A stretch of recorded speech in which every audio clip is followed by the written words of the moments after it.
lieutenants coming in behind this F. And they just finished their 100th mission. Actually, they got cycled through to go back up to rescue one of our other pilots that was shot down earlier.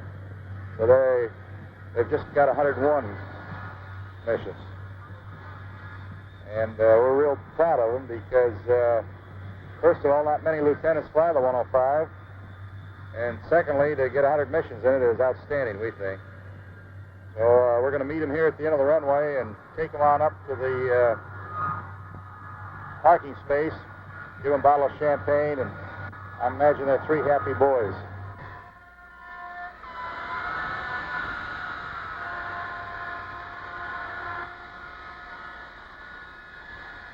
When all is said and done, you really cannot adequately relate a war.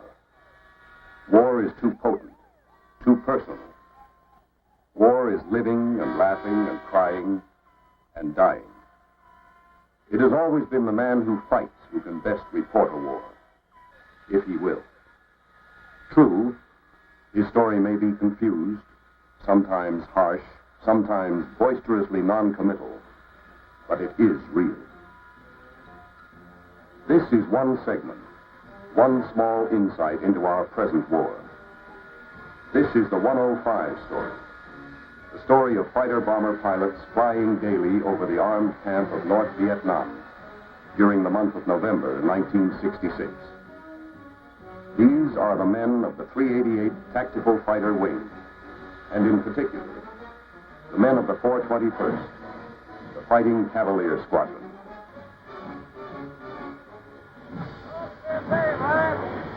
He says, well, what are they doing? He says, well, how do I tell if they're friendly? He says, well, if they come up with their hands over their heads, they'll be friendly. He says, no, one of these guys has got a gun. The guy said, well, how far are you from them? He said, well, they're standing right here by me. And he said, well, it must be friendly. How's it feel to have 100? Well, I thought I was going to kill myself on initial, you want to know the truth. Jeez. FOD.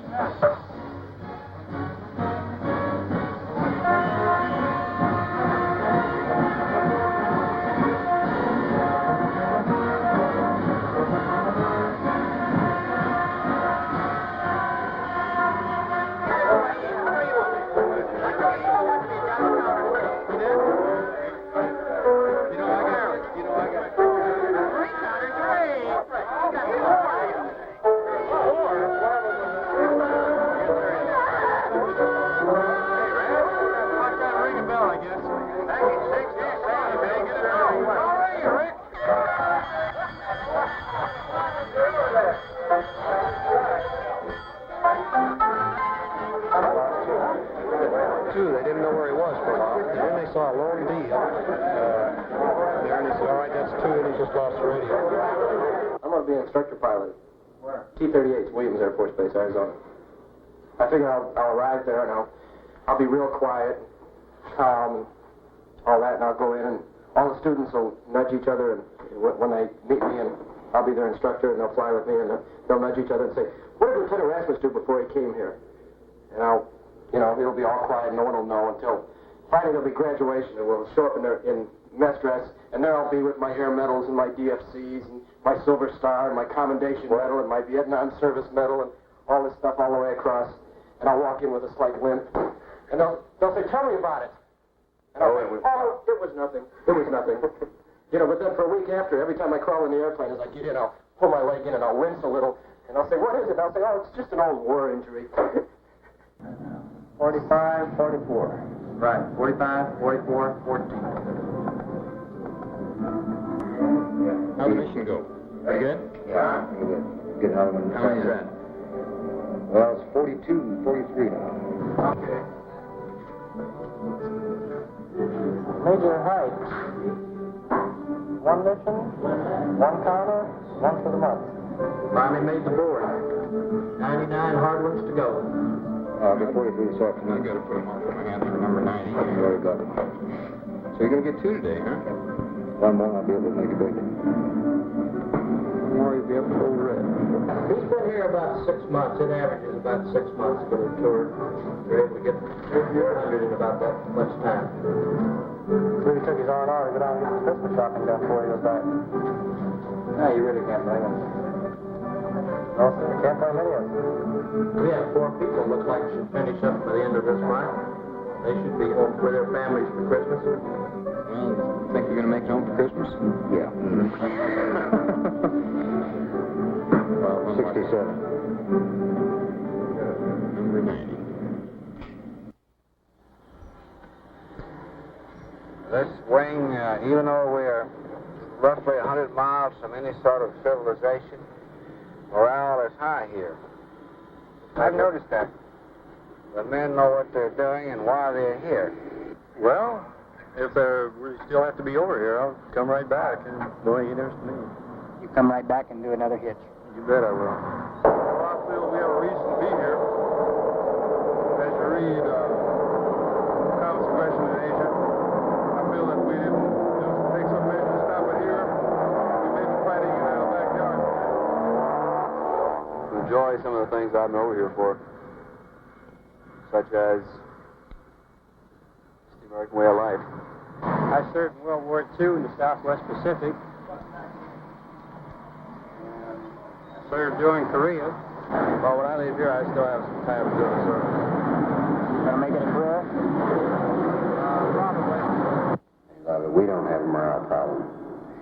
Here we sit out here in the middle of a strange country and away from everything that's familiar to us. And I'm not speaking of pilots now, I'm talking to the maintenance people. But there is no morale problem. Of course, the pilots couldn't have a morale problem. There's always something going. There's always something going. There's never a dull moment. If there is a factor involved with a morale problem, it's fatigue. Yes, I personally try to discourage it. Man has put in 100 missions over North Vietnam to go home, get a rest, and then come back. However, I have one pilot here that just insisted on taking another 100, and he's here. His name is Lieutenant Victor. Yeah, I want to come back down. How come you get to stay here? Hey, worked hard. You could have stayed here with me. Yeah, Mommy wouldn't have had any part to do with that. Yeah, okay. There's the deal. You know, you're married. Let's face it. You know, if you like somebody well enough to be married with them, God, you don't want to be away from them for a year, or 8 months, or anything like that. How are you going to explain to a wife that you put in for a concurrent tour? You know that you're going to take flying over her, and it wouldn't happen. Like me. That has to do with you? Nah, that's why I'm sticking around. You know, I'm a bachelor. I got nothing going for me back in the States, and the flying's good. You don't have all the little nitpicking rules and regulations that you have to put up with in the States. Which we did 2 months ago. Yeah. It's still a lot better than it is back there now. But I just, you know, I enjoy it. And it's the kind of deal like everybody says, yeah, I'm waving a flag, but I'm not. But at the same time, you know, where are you gonna stop it at? You know, where's Cavaliers? Are you gonna wait till they're in the Philippines or in Australia or San Francisco or Des Moines, Iowa? You know, you just stop it here or wait till somewhere later on. I don't think most of the people think about that. They're like me, you know, what happens, you know, if I get shot down. Too mean, they'll never get me anyway. Hey, at least you were pretty mean until you shaved your mustache. Yeah. I couldn't stand that anymore. Our bombing objectives, I believe, can be very distinctly divided into 2 phases. Our interdiction program conducted in the southern portion of North Vietnam in an attempt to deny movement of the enemy into South Vietnam, and our strategic, if you will, objectives in the northern portion of North Vietnam in terms of attacking principal lines of communications, the northeast and the northwest railroads, which comprise the 2 most major railroads in North Vietnam, also POL installations and other military supply and storage areas located in the delta regions of North Vietnam.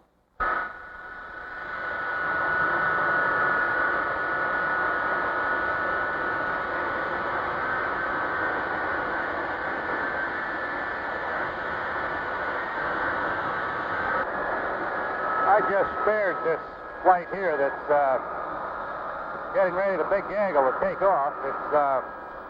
We've got over 50 airplanes involved in this strike force, and it was going to be a big raid up near the Hanoi area, but the weather's bad. Now they're going to various other areas.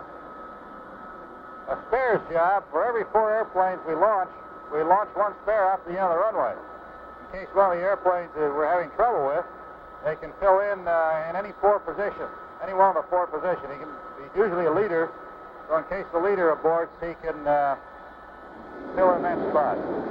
You can see this flight taking off now, and the airplane standing by is the spare. He'll be coming back up like me probably pretty soon.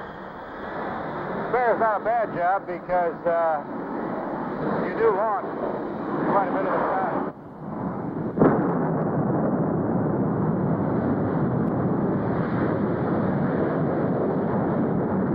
We like to fly in flight before.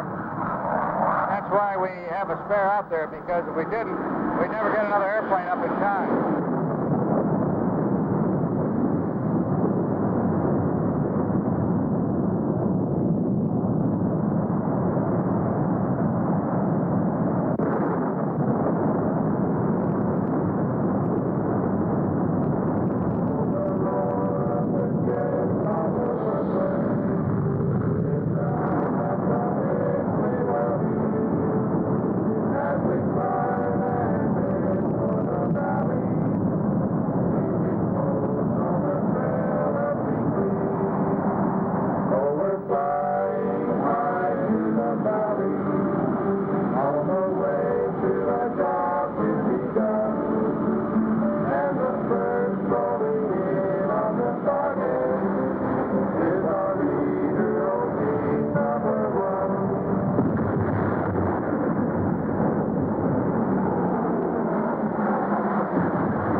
About 250 or so. God, my fanny's tired.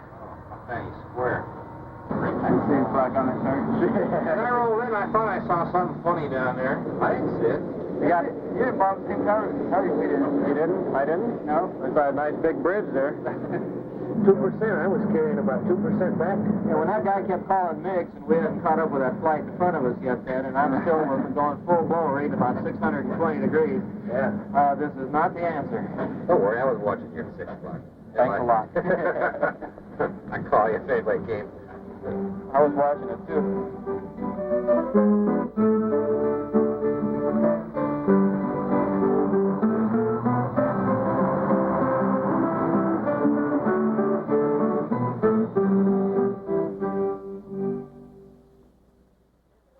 Well, that's when I was on my run, that's where I saw all the sparking coming from. All the bright flashes were coming from right around where you dropped your bombs.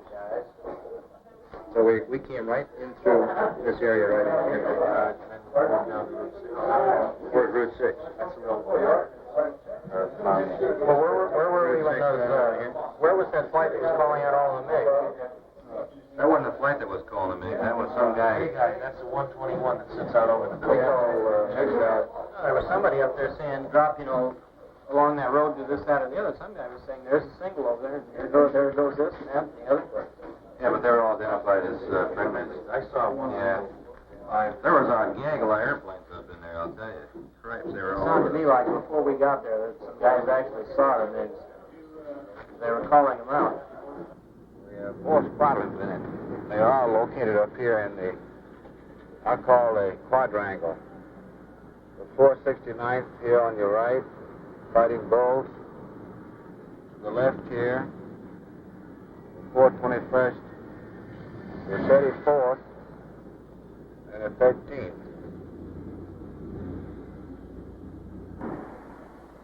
Spot 26.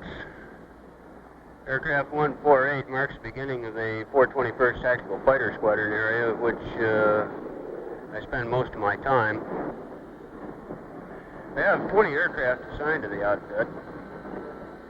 As you can see, they're all painted up in different ways. The primary identification feature is the red GCA deflector on the nose gear strut.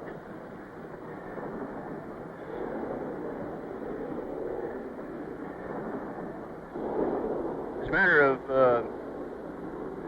the 105 and my particular acquaintance with the doggone thing, first associations, I guess, from a number of years back, I could care less about the airplane. I didn't think it was ever made to fly, and it certainly, from a maintenance standpoint, wasn't very reliable. Southeast Asia has changed my mind. On the left here is age. That's ground support equipment. We have about 300 pieces of it here, and it's worth $6 million. The 105 is a very complicated weapon system. It's got radar, gun sights, electronics, all sorts of complicated electronic equipment in it. This equipment here supports the operation of the 105. This is thinking back at the complication of this weapon system. You'd like to know that it takes 40 man-hours of maintenance people to support 1 hour of this airplane in the air. That's how complicated it is. However, it's the best airplane in the Air Force over here today to do the job.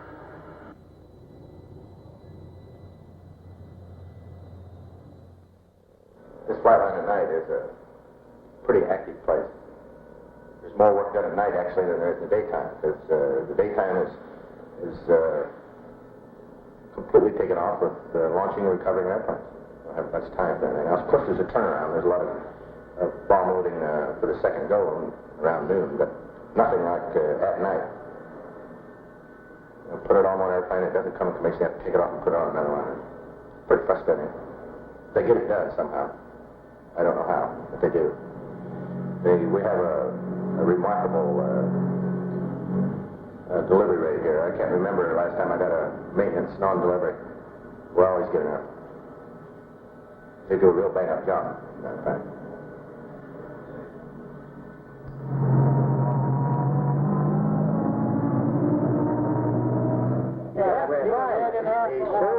What is that? Is that a new grunt we have in the squadron? Right. They said sport shirts, not sporty shirts. Over there, probably. In your box? In your what? On his container. He should have. Oh, thank you. Well, I'll be darned. No wonder I didn't get no mail. Probably go around here checking my answer. Who's stuck in? My sister. Oh. You never write to me unless I go to combat. How would you do that? Juliet, I no care. My love waits there.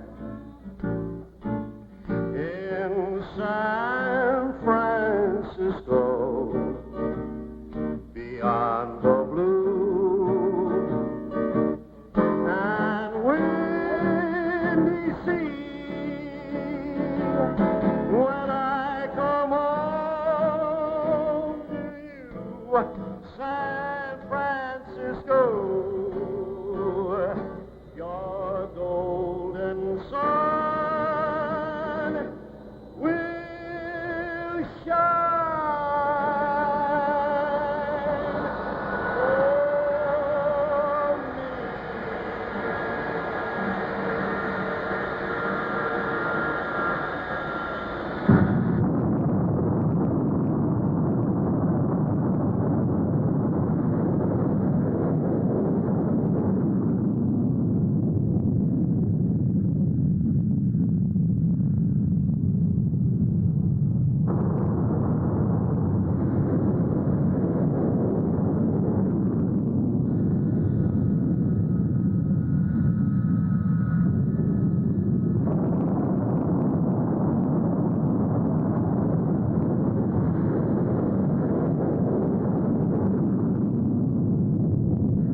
adrenaline starts to pump.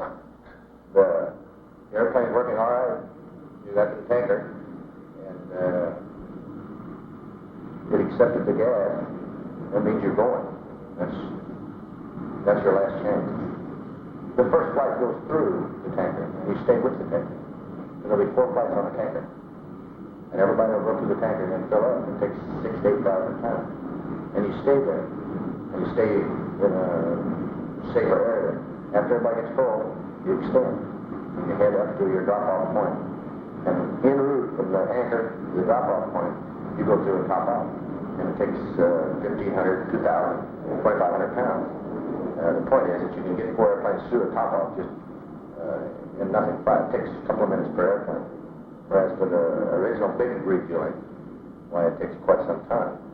So consequently, if you put 4 flights on the tanker and extend immediately, you get to the drop-off point where the tanker has to turn back before you get your strike flight full. Plus the other added advantage is that everybody leaves full, or close to full. A lot of our mission is to observe what's going on the ground, what they're moving, where they're moving it to, how the bridge is, what kind of condition they're in, this sort of thing. So we do need a lot of area that cloud cover isn't over the target area. And up north, where the SAM environment is heavy, you can't operate in say around cumulus buildups where you're going around the clouds because the SAM will come right straight through them and hit you. Incidentally, the airplanes we have lost to SAMs have been in these conditions. So we have to avoid them. Well, maybe 150. I still had line speed, though. That's surprising. I got water right away. At all times, so... Yeah, I got line speed plus... Do you remember what the weather was when we went into the tops of it? Let's see, we were at 14. About 10,000. Yeah, we went through a layer at 10,000, and then it was about from 10 to 9, and then from 9 to the ground in areas it was clear, but there was a scattered layer in there about 5 or 6. We had 3 on that extra one. Yesterday. This is Henry. This is 24. Sorry, we lost 2 today. Okay, this 1, 2, 24, and 1 is 25. Okay. Now this is a CBU flight. This is what's your second flight? Loaded with tomorrow. Spot still tagging. And then drive up there slow so you hit the red. So you're going to hit the TLC now. You hit the red and the Y. Everything, so we're going to hit right on down here at TLC. Everything worked out perfect except the weather. The weather tomorrow indicates a small high pressure area centered just about over Hanoi, which should make for fairly good weather except for restricted visibilities and haze. The crutch of this one is going to be the weather on Fed Ridge tomorrow, the last 5 minutes into the target. Just that weather just to the northwest and west is going to be the real critical area. So we'll do it the same way. Yeah, if everything works the same way tomorrow, we'll get it. If the weather breaks, you know. Then we'll wait till it does. Sir, tomorrow's target is the Dien Bien Railroad. It's the largest railroad in all of North Vietnam. Its function is to control all the traffic coming in from the Northeast Railroad and the Northwest Railroad into Hanoi. It then controls all traffic going south. It's located 5 nautical miles north of Hanoi. Its defenses include a heavy concentration of AAA, and there are 26 known SAM sites in the area. Roscoe was brought here by a pilot from Kadena, who was temporarily assigned to the wing. When the pilot was shot down up north, Roscoe sort of became everybody's dog. The only dog allowed on base. Now Roscoe's a free agent and goes everywhere. Sort of a tramp with a big heart. But lots of guys, for instance, don't feel right unless he's sitting there in a commander's chair during the mission briefing. They say if he sleeps, it's going to be an easy mission. If his ears perk up, watch out. The winds there from the surface to 5,000 feet along the coast are going to run about 25 knots out of the northeast. Did have an aircraft report right over the mountain there, he says this morning, just about at Magia Pass at 5,000 feet, he had a wind of 030 at 40 knots. Nobody dares say anything against the 105. And then you hear stories and wild tales and so forth. And boy, I've learned to love this old bird. It really does the job. There's not another airplane that we've got that can do what this one will. They just use as much as they can be used, and very successfully, very successfully. The pilots love the airplane. They love the speed and the power, and it'll get there and get you out. We hear an awful lot about surface-to-air missiles. They're called SAMs, or referred to as SA-2s. This is a picture of an SA-2 site situated in the immediate Hanoi area. A close-up of this particular target would look something like this. Very clearly, you can observe the presence of SA-2 missiles.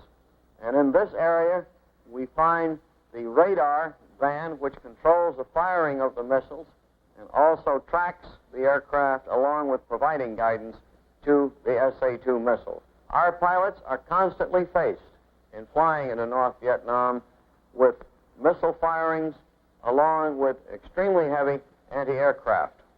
I kind of call it the dry throat mission myself. Usually I come outbound from the target and I'm just kind of sucking that water bottle dry throat. Well, the only thing I can really say about the Hanoi area is about the time you start coming off the tanker on the way up there, you begin getting butterflies in your stomach, naturally, and then you begin settling down to the task at hand of navigating and finding your way up there. And then once you arrive in the area, you're generally pretty busy. And although at times you're pretty scared when you have to roll in on something up there, especially when you look down and you see nothing but a black cloud or a white cloud down below you. It's about as scary a mission as I've ever been on. I think it tries you to just about the maximum on the missions. If you can get between a ridge between you and that radar site, they can't guide a missile at you. It's just when you get down in the Delta in the flatlands, that 30-mile ring around the city of Hanoi is a bear. Because it's flat, you have no protection, and I don't know how true it is, but they say it's the most heavily defended place in the history of aerial warfare. I've been there and I believe it. Everybody wear your black belts today, guys. Doesn't have one. Your flag? Well, that wards it off. Everybody wear your flak magnets. How come no matter how much in a rush, I'm always the last guy? You don't want to go. Shows some kind of reluctance. There ain't no way. There ain't no way. You got those flags you're going to tie between the wings? Or one on each? Yes, sir. We got to quit watching the morning Now, first of all, we have in our vest is the radio, which is the most important item we have. Our second item, I would say, is flares. The third is your weapon. You have the compass and the mirror for signaling and find direction. The most important one, upon bailout, is the beeper. I hear yours, too. Yeah. Who did that? How many bombs we got? Oh, yeah. We must have 20 bombs, or 30 bombs, haven't we?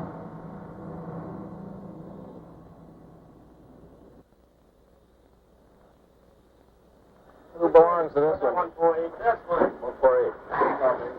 Don't kick my first out. Okay, I won't take your first. We're going way up. Way up north.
Just about the second river, I have 4,500 feet. All right, Roger, I'm going to hold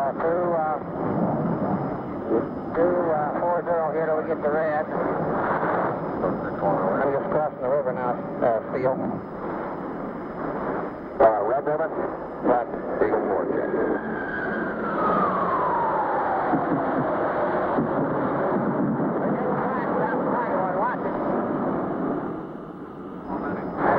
Flag, a lot of flag guys off that middle side. Speed's off right. Automatic weapons right in here, quick. Steel, I have no contact. This is leading about 35 miles from our turn point. Roger, so am I. Okay, Steel lead's going to start a left turn and come over here just a little bit. We're getting a little action right below me. Yeah, so we're getting close to the turn point. Roger, I'm turning right now. Steel. Yeah. Going at 5. And we got a bogey low at 2. Who was that for, Eagle? Clem. Well, there's a right something. I got to take it back this way and have to run south.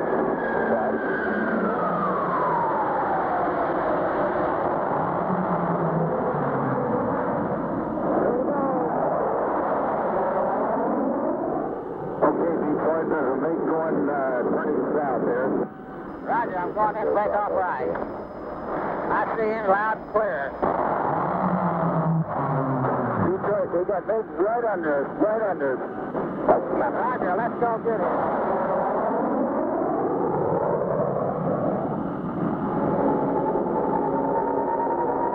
Roger, I'm right over the target right now. I got a stubby green right in front of him.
Mixing it up with 3-4 MiGs. Okay, I'll be back. Let's go back, Detroit. Roger, the two strangers look like 105s out at 9 o'clock high, no sweat. Okay, this is Banjo's got a contact down in the target area. Pull up about 10 degrees and try to point. Let me see. Get me lined up. Okay, keep pointing left. Okay. Now, a little out now, he's down. Now, he's pumped. He's going to get strong here in a minute. Okay, I got him. Now, he's going to 11. Try to cross the line. Down. Run! Take it down! Take it down! Run! This is Banjo. We just got a launch. Take it down, True. Which way now, then? I'm in a cloud. So get the launch. 11 o'clock. We can take it down. Roger, Badger, take it down. We got a launch. I see them coming off the pad at 12 o'clock. I think we're all right for the time being. Pretty much looks good. Okay, just like, let's get out of here to the southwest. Give me your direction and altitude. Roger, I'm going 240, right on the deck. Oh, tonight and the far will be seen. In the States it has always been fun. And we'll sail from fields of the nation. And we'll bring you on number one.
Mr. Magoo. There are three of them. They're shooting at us, too. Well, sit right up on that hill, right from the left side of the... Right on the... If you'd have passed through the top of that hill, you'd have nailed them. You know, when you said let them go, I just pushed. And then I looked out for it, and I said, oh, gee, that was too high. It was about 6,500 tapes. I had 55 or something set on the tapes. I think it was shorter than hell. Well, I didn't mean go ahead and push. I meant, you know, you just take that hill on your left right there and hit that one. All right. So, oh, there's another one out of the way. Got another one, that's it. Yes, indeed. 51. 51 now. Kind of look at that. What the river. You know, part of the problem is everybody sits around and they go up and they hit this little fuel oil dump and that fuel oil dump. Everybody wants to hit a good target. Oh, that's the only thing you're here for. That's right. But so a guy walks in, he says, well, I just got here, put me on that, you know. And the guy says, look, I've been up there 6 times and haven't hit that because there's nothing to hit. Now I got a chance to hit. How about let me go? And who's going to win the argument? Yeah. Well, you got to give them a shot at it. Well, that's right. We've been very successful here in taking pilots from SAC, ADC, Training Command, as long as they go through one of the tactical schools, and one of the 105 schools in Attack Air Command, back in the States, and receive roughly 70 hours in the 105.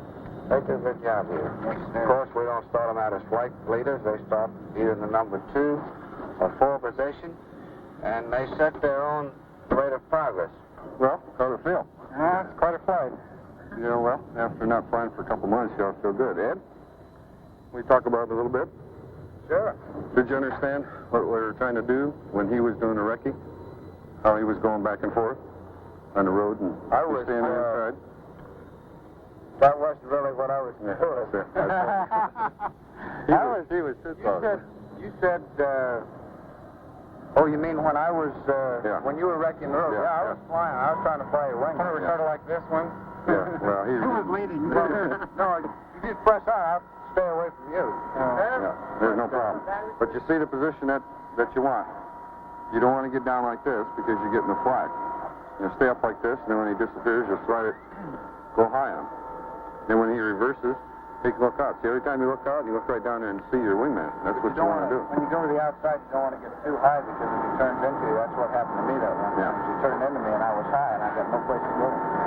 Don't get too high and don't get too low. When you get too low, if they shoot at him and you're lower, they'll probably hit you. And by the same time, if you get too high, if he turns into you, just like Ed says, you get it blocked out.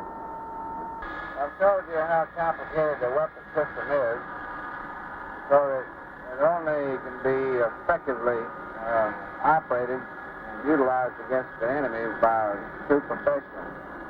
And our pilots are professional pilots. We do have a few youngsters out of the training school, but most of our pilots have been in the Air Force 10 to 12 years or longer. And in fact, we have some grandfathers here that are fighting this war. The rendezvous at 13:15. We drop out here. 13:10, right. Well, we'll have enough fuel. After leaving that tank to make 3 full runs with it. Let's look at the flag. My best day was the 5th of July when I attacked and destroyed 4 SAM sites in one 25-minute mission. And this came about because in escorting the strike flights, 2 SAM sites came up on our way in. We had to attack these boys to turn them off the air to get into the target area. While in the target area, another SAM site came up, threatening the strike force. And of course, we attacked and got him. And then on the way back out, another SAM site came up to block our exit out of the target area, which was about 15 or 20 miles north of Hanoi. And we only had 1 part of rockets and 20-millimeter cannon ammunition remaining. But he fired 2 SAMs at us, and we managed to acquire him visually and put the rockets on him and machine gun him out of commission. This was the best day I've had, and I don't care to go through another one of those. A little too much for an old man. Ain't no way.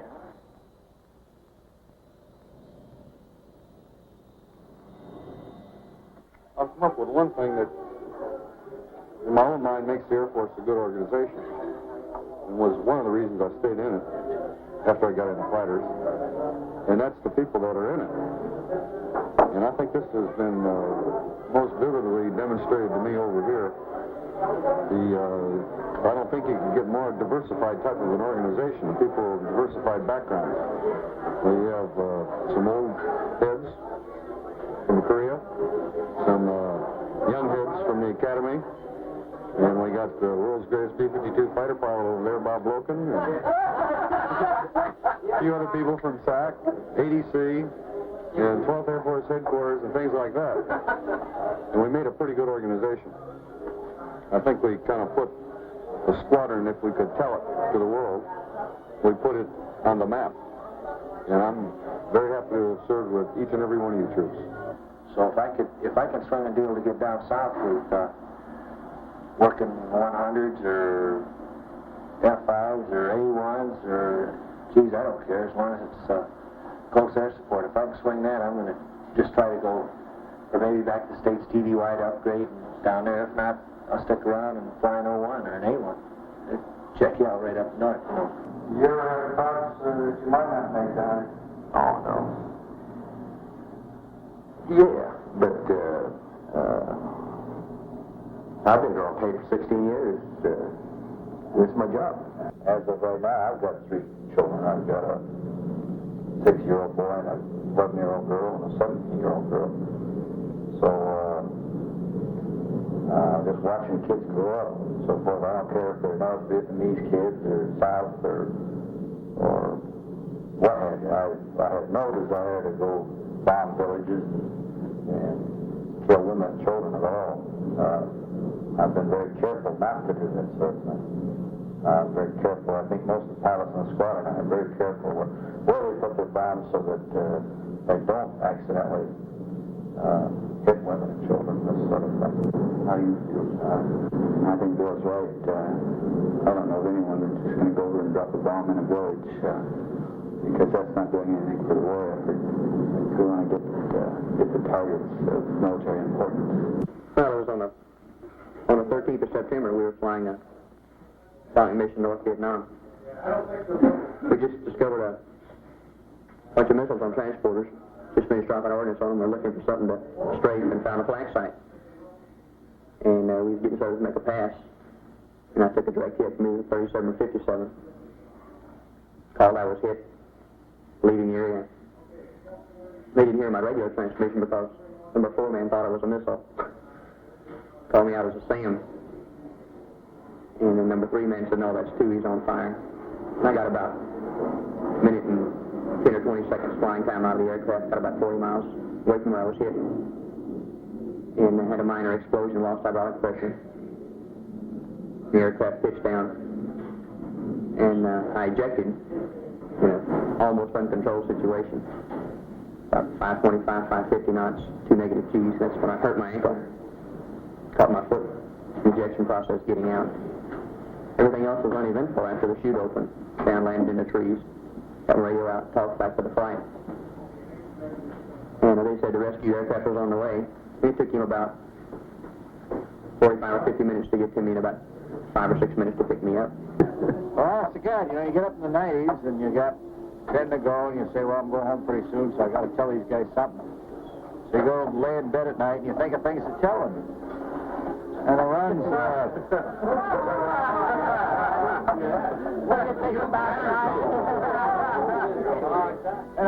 wait a minute. I ain't finished. I'm about to tell you guys something right now. This is my speech, and I don't need any help. Incidentally, I have a 3-hour speech prepared. Forget it. Something I'm damn proud to have, besides working with all you guys and with your names here.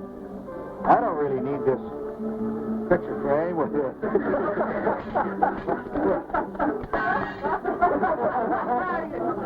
With the name. I'm going to remember you guys. But I got to remember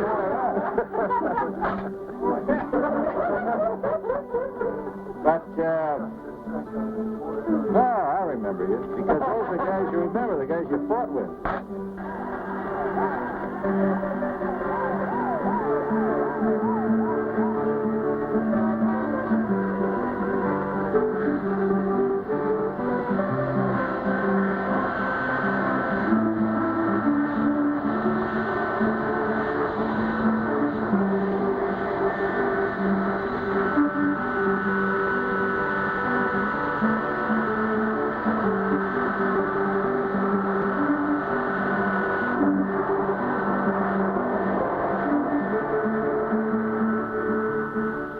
Has been the story of fighter-bomber pilots at Korat Air Base, Thailand.